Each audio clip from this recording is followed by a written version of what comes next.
Olá, boa noite. Eu sou William Galvão e começa agora o Jornal da Justiça desta quinta-feira, 19 de outubro. Plenário do Supremo define como deve ser o pagamento de indenização em processos de desapropriação de imóveis. A regra é pagar por precatório, mas o acerto poderá ser feito em dinheiro caso o município esteja em atraso com os pagamentos. Este é um dos destaques de hoje. E você acompanha também nesta edição. Supremo proclama súmula vinculante que determina regime aberto para tráfico privilegiado. Segunda turma do STF mantém multa aplicada à coligação do ex-presidente Jair Bolsonaro por impulsionamento irregular de site durante a campanha eleitoral de 2022.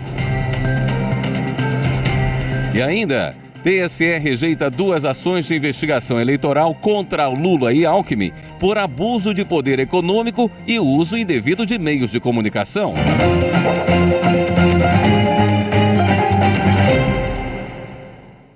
Na sessão desta quinta-feira, o plenário do Supremo Tribunal Federal anunciou uma nova súmula vinculante para o caso de tráfico de drogas. Os ministros também definiram como deve ser o pagamento de indenização em processos de desapropriação de imóveis. Confira na reportagem de Marta Ferreira. O primeiro processo discutia como deveria ser o pagamento de indenização em caso de desapropriação de imóveis. Havia 3 propostas em pauta. A primeira de que a indenização deveria ser paga por meio de precatório, uma forma especial de quitação de dívida do Estado, que é um procedimento mais demorado. A segunda previa pagamento em dinheiro em depósito judicial. E a terceira era de que o pagamento deveria ser feito em dinheiro somente se o município não estivesse em dia com o pagamento dos precatórios. Essa última proposta, apresentada pelo ministro Luiz Roberto Barroso, relator do processo, acabou prevalecendo. Como a decisão vai servir de parâmetro para casos semelhantes, foi aprovada a seguinte tese. No caso de necessidade de complementação da indenização, ao final do processo expropriatório, deverá o pagamento ser feito mediante depósito judicial direto, se o poder público não estiver em dia com os precatórios. O segundo processo foi sobre a aprovação de uma súmula vinculante, ou seja, uma decisão que deve ser seguida por todos os tribunais do país. O caso era sobre tráfico de drogas. Os ministros decidiram que os condenados por tráfico de drogas deverão cumprir a pena no regime aberto, sendo a prisão substituída por restrição de direitos, desde que atendam a critérios como ser réu primário, não participar de organização criminosa e ter sido preso com quantidade pequena de droga. Muitos tribunais não vinham seguindo a jurisprudência do Supremo Tribunal Federal nessa matéria.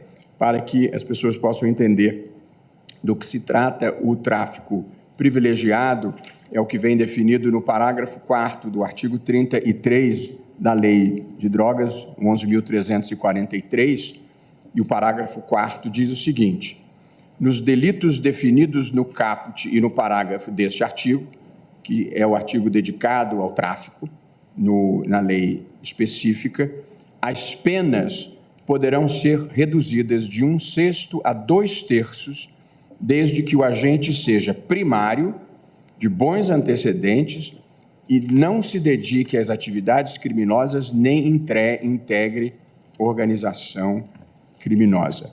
E o que aqui se está determinando é que se substitua a pena privativa de liberdade por restritiva de direitos, pela constatação a que todos nós chegamos, ministro Toffoli, de que prender esses meninos primários por pequenas quantidades de drogas, quando não façam parte do crime organizado, na verdade, é fornecer mão de obra para o crime organizado dentro das penitenciárias. Também na sessão plenário por maioria, confirmou a inconstitucionalidade de uma lei amazonense que prevê reserva de 80% das vagas em vestibular da Universidade Estadual apenas para alunos do ensino médio do Estado. No entanto, a decisão vale somente para esse caso. E na segunda parte da sessão plenária, os ministros ainda julgaram outros processos. Vamos falar ao vivo com a repórter Marta Ferreira, que tem todas as informações para a gente. Marta, boa noite. Boa noite, William. Boa noite a todos. Eu tô aqui com o retorno no ouvido, por isso que eu vou tirar aqui. Só um instantinho. Pois é, William, como eu falei, foram ainda mais 3 processos julgados na sequência. Os ministros decidiram por maioria de votos que é válida uma lei do Estado de Minas Gerais de 2001 que permite a remoção de juízes dentro da mesma comarca, mesmo em se tratando de vaga a ser preenchida pelo critério de antiguidade. E na sequência da sessão, os ministros ainda decidiram que no caso de cartórios de notas e registro de imóveis, o substituto do titular só pode permanecer no cargo como interino por até 6 meses e que essa decisão passa a valer após 6 meses contados dessa decisão. E, por fim, os ministros definiram ainda tese referente ao julgamento de processo em que considerou constitucional a fixação do piso nacional para agentes comunitários de saúde e para agentes de combate às endemias. William. Obrigado pelas informações, Marta. No intervalo da sessão, o presidente do Supremo, o ministro Luiz Roberto Barroso, recebeu o ministro da Justiça, Flávio Dino. Eles conversaram sobre a violação de direitos fundamentais no sistema prisional brasileiro. No início do mês, o Supremo decidiu que a União deve criar um plano para melhorar a situação dos detentos do país. Repórter Pablo Lemos tem as informações. Na reunião, o presidente do Supremo e o ministro da Justiça conversaram sobre alguns aspectos da decisão do STF. Barroso ressaltou o ambiente desumano do sistema carcerário brasileiro, que realimenta a criminalidade e aumenta a violência no país. Eu convidei o ministro da Justiça, Flávio Dino, e entreguei formalmente a ele a decisão do Supremo Tribunal Federal na questão do sistema carcerário, do estado de coisas inconstitucional e a decisão do Supremo pela necessidade de elaboração de um plano nacional pelo governo federal e que em 6 meses e que depois os estados também terão 6 meses para apresentar esses planos. Foi uma reunião em que nós deixamos claro que não é uma posição adversária do Supremo em relação ao Executivo, antes pelo contrário, é um projeto comum que nós vamos procurar desenvolver de melhoria do sistema carcerário, que é não apenas uma questão de proteção dos direitos humanos básicos das pessoas internas, mas também melhorar o sistema carcerário é melhorar a segurança pública da sociedade, porque o sistema carcerário, infelizmente, realimenta a criminalidade e a violência. O presidente do STF ressaltou ainda na reunião a necessidade de esclarecimento à sociedade sobre o assunto e acrescentou que representantes do Executivo e do Conselho Nacional de Justiça atuarão em conjunto para assegurar as medidas que garantam os direitos humanos dos presos no Brasil. No encontro, o ministro da Justiça, Flávio Dino, garantiu que cumprirá o prazo estabelecido pela Corte para apresentar o Plano Nacional de Intervenção nas unidades prisionais, conforme estabeleceu a decisão do Supremo no início do mês. Esse prazo de 6 meses vai ser cumprido, disse ao ministro Barroso que nosso objetivo, inclusive, é entregar esse plano à apreciação do CNJ, inclusive antes disso, para mostrarmos exatamente esse empenho do governo do presidente Lula em, de modo colaborativo, todos juntos melhorarmos o sistema que é gerido, a bem da verdade, pelo Poder Executivo, pelos estados, mas também, em larga medida, pelo juiz de execução penal, os promotores, os defensores, e esse será o processo participativo que, por determinação do CNJ, nós vamos cumprir em parceria. O STF reconheceu o estado de coisas inconstitucional no sistema carcerário do país ao julgar uma ação proposta pelo PSOL em 2015. O objetivo é evitar ou reparar lesões causadas por atos que desrespeitem preceitos fundamentais da Constituição. Ao acolher o pedido, o Supremo entendeu que houve violação significativa de direitos nos presídios. A segunda turma do Supremo manteve multa aplicada pelo Tribunal Superior Eleitoral à coligação do ex-presidente Jair Bolsonaro por impulsionamento irregular de um site durante a campanha eleitoral de 2022. As informações com Carolina Chaves. O julgamento foi em sessão virtual finalizada esta semana. A decisão foi do colegiado, que confirmou a decisão monocrática do ministro Dias Toffoli, que havia negado o pedido. Os ministros mantiveram o entendimento do relator de não admitir o recurso porque teria que analisar fatos e provas do processo, o que não é cabível no Supremo. Nesse sentido, o relator, ministro Dias Toffoli, ressaltou que a decisão do Tribunal Superior Eleitoral foi baseada na Lei das Eleições e em resoluções do próprio Tribunal Eleitoral. Por isso, a multa ficou mantida. O valor é de R$ 75 mil. A Coligação pelo Bem do Brasil vai ter que pagar por contribuir com a propagação irregular de site que divulgava propaganda eleitoral contra o concorrente Luiz Inácio Lula da Silva na eleição do ano passado. Segundo o TSE, as irregularidades foram a falta de indicação do CNPJ do contratante e de alerta de que se tratava de propaganda por não ter comunicado previamente à Justiça Eleitoral do endereço eletrônico. No Supremo, a coligação alegou, entre outros pontos, que o endereço do site era apenas de reprodução de notícias jornalísticas e não de conteúdo extraído do site considerado no processo como oficial da campanha de Bolsonaro. As partes ainda alegaram que a condenação violou a liberdade de manifestação e de imprensa. TSE decide que não houve impulsionamento irregular de propaganda por Lula nas eleições de 2022. A gente fala sobre essa decisão no próximo bloco. Até já.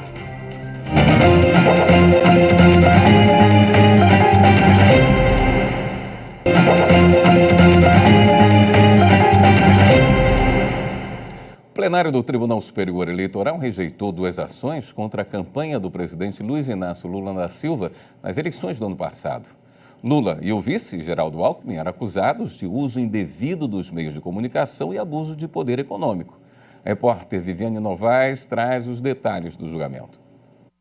Numa das ações, o ex-presidente Jair Bolsonaro e a Coligação pelo Bem do Brasil acusavam o presidente Luiz Inácio Lula da Silva de uso indevido dos meios de comunicação na campanha de 2022. Segundo os autores, Lula concedeu entrevista na manhã do dia de votação, no primeiro turno das eleições, no momento em que a legislação não permite. O relator, ministro Benedito Gonçalves, afirmou que a presença dos veículos de comunicação foi igual na cobertura da imprensa no dia da votação e que não houve ato de campanha suficiente para desequilibrar a disputa.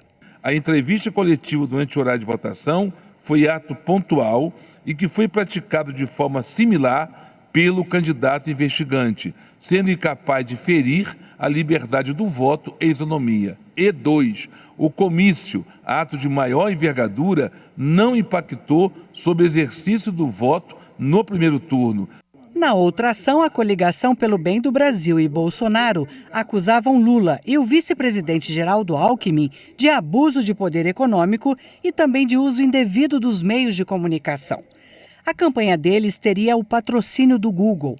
A busca por termos como Lula condenação e Lula triplex levariam o usuário para páginas que citavam uma pretensa absolvição na justiça. De acordo com o relator ministro Benedito Gonçalves, resultados pagos em ferramentas de buscas como o Google podem ser usados para chamar a atenção do eleitorado, desde que o conteúdo seja identificado como anúncio pago. O ministro lembrou que isso também é permitido para destacar o lado positivo de determinada candidatura e por iniciativa de partidos, federações, coligações e candidatos. Não foi demonstrado que a contratação do anúncio foi capaz de alterar o padrão de funcionamento do Google Ads. Fato é que os investigantes nunca estiveram próximos de comprovar a alegada manipulação do eleitorado. Por unanimidade, os ministros do TSE rejeitaram as ações. E o TSE também definiu regras e restrições para o uso de residências oficiais na realização de eventos de campanha eleitoral, como lives de candidatos à reeleição que ocupam cargos do Poder Executivo. A tese aprovada pela Corte foi proposta pelo ministro Benedito Gonçalves. Somente é lícito a pessoa ocupante de cargo de prefeito, governador e presidente da República fazer uso de cômodo da residência oficial para realizar e transmitir live eleitoral se a. tratar-se de ambiente neutro, desprovido de símbolos, insígnias, objetos, decoração ou outros elementos associados ao poder público ou a cargo ocupado. B, a participação for restrita à pessoa detentora do cargo. C, o conteúdo divulgado se referir exclusivamente à sua candidatura. D, grifo, não forem empregados recursos materiais e serviços públicos ou aproveitados servidoras e servidores da administração pública direta e indireta. Letra E, houver devido registro na prestação de conta de todos os gastos efetuados e das doações estimáveis relativa à live eleitoral, grifo, inclusive relativo a recursos e serviços de acessibilidade. A primeira turma do Superior Tribunal de Justiça manteve multa de R$700 mil a uma distribuidora que vendeu remédio acima do preço permitido. Kátia Gomes tem os detalhes. A multa no valor inicial de cerca de R$1 milhão foi aplicada pela Agência Nacional de Vigilância Sanitária, Anvisa, que entendeu que a empresa cobrou além do permitido por um remédio para doença renal crônica. Na ação ajuizada para tentar anular a multa, a distribuidora alegou que o preço praticado foi resultado de um termo de ajustamento de conduta, TAC, firmado com o Ministério Público do Rio Grande do Sul, a Secretaria de Saúde e a produtora do medicamento. Após o juízo de primeiro grau julgar o pedido da distribuidora improcedente, o Tribunal Regional Federal da 4ª Região considerou que o TAC, celebrado com autoridades estaduais, não afasta a competência da União por meio da Anvisa para regular os preços no setor. Mas o TRF4 considerou desproporcional a multa e reduziu o valor para R$700 mil. No STJ, a distribuidora argumentou que a penalidade seria ilegal, pois a norma é direcionada exclusivamente às empresas produtoras de medicamentos e não às distribuidoras. O relator, ministro Gurgel de Faria, observou que as alegações da empresa recorrente não têm a capacidade de invalidar a aplicação da multa, na medida em que o artigo 4º da Lei 10.742 de 2003, segundo o entendimento das instâncias ordinárias, não foi o único dispositivo legal que embasou a sanção. O ministro ressaltou que o TAC, firmado para disciplinar questão relacionada à prestação de saúde no Rio Grande do Sul, não tem o efeito de excluir a atuação da Anvisa. O TRF da primeira região negou o pedido de uma profissional de estética corporal que tentava autorização para oferecer serviços de bronzeamento artificial.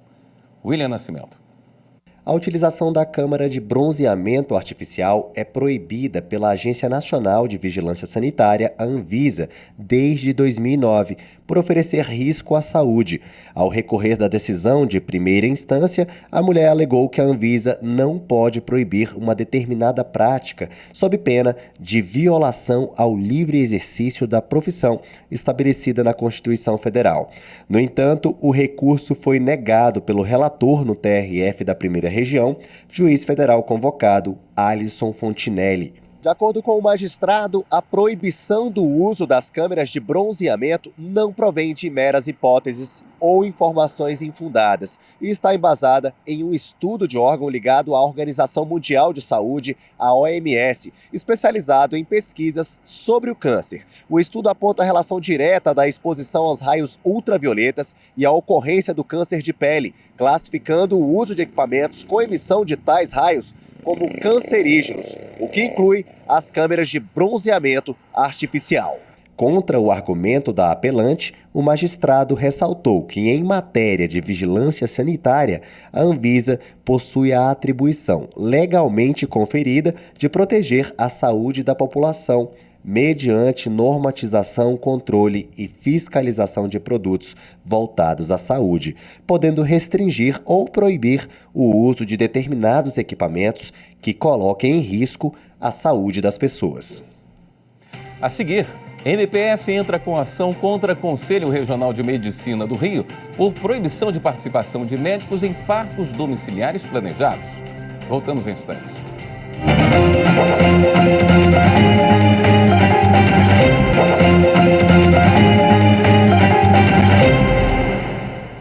O Ministério Ministério Público Federal ajuizou uma ação civil pública contra o Conselho Regional de Medicina do Rio de Janeiro em virtude da reedição de uma resolução que proíbe a participação de médicos em partos domiciliares planejados. Quem tem mais informações é o repórter Rafael Oliveira. Na ação, o Ministério Público Federal pede a suspensão integral e imediata da Resolução número 348 de 2023 e o julgamento antecipado do mérito para que seja declarada a nulidade da resolução. Segundo o MPF, a Resolução 348 é a reedição de outra resolução, a 265 de 2012, do próprio CREMERGE, que já havia sido objeto de uma ação civil pública e considerada ilegal. Nesse caso, a instituição entende que a edição de um dispositivo similar viola a decisão anterior que já transitou em julgado. A ação civil pública aponta que a resolução também viola o direito das gestantes de optarem pelo parto natural, humanizado e domiciliar, assegurado pela Lei 7.498 de 1986, e o princípio da legalidade previsto no artigo 5º, inciso 2 da Constituição Federal, ao criar direitos e deveres não previstos em lei.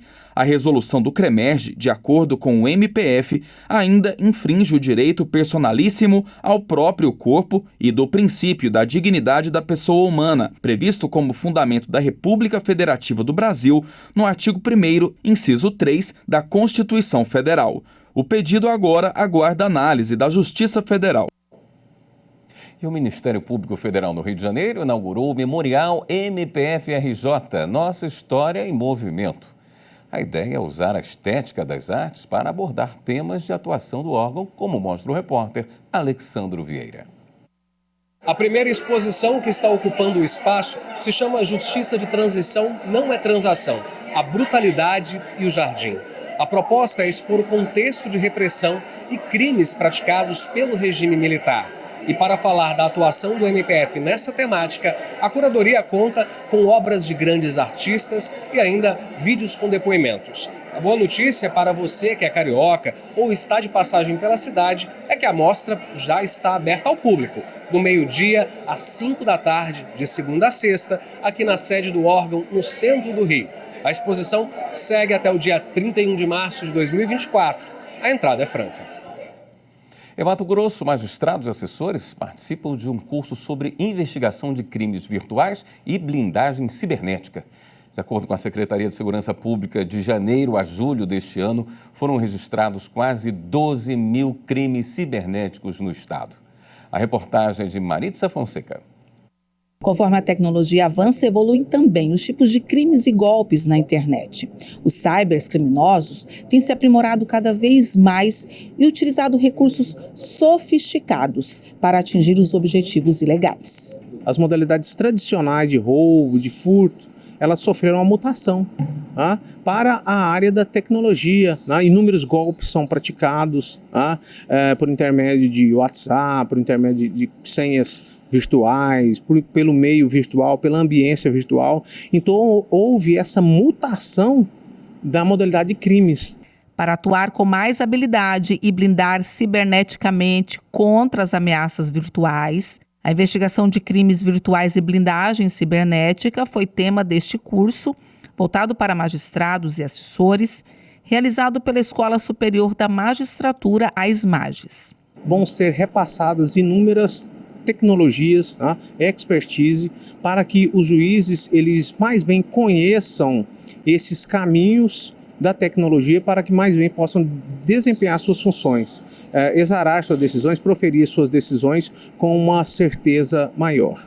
Entre os assuntos abordados, o delegado da Delegacia Especializada de Repressão a Crimes Informáticos apresentou as novas metodologias de investigação criminal tecnológica já aplicadas pela Polícia Civil e que devem ser de conhecimento do Poder Judiciário. Demonstraremos aí os métodos, as técnicas utilizadas na investigação cibernética, bem como nós apresentaremos as as principais vulnerabilidades existentes no meio virtual que podem colocar em risco os usuários de internet, principalmente os magistrados e assessores.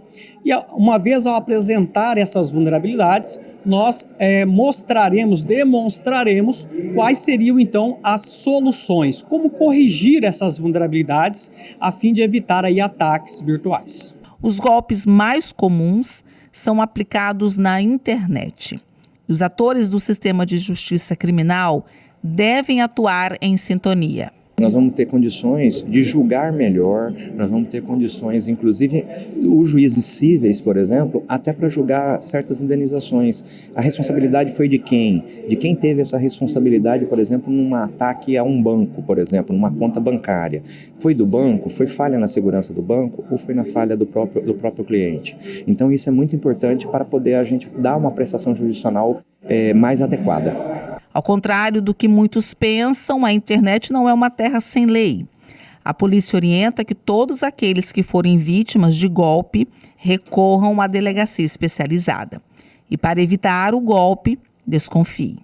Se alguém está lhe pedindo dinheiro via aplicativo de mensagem, como o WhatsApp, se alguém está pedindo para você clicar no link, baixar o vídeo, desconfie, porque é justamente no elemento volitivo que os cybercriminosos atuam por meio da engenhosidade social, persuadir as pessoas a clicar em links, a efetuarem transferências, a baixarem aplicativos de fontes conhecidas e etc. Esta edição do Jornal da Justiça fica por aqui. Uma ótima noite para você. Até amanhã.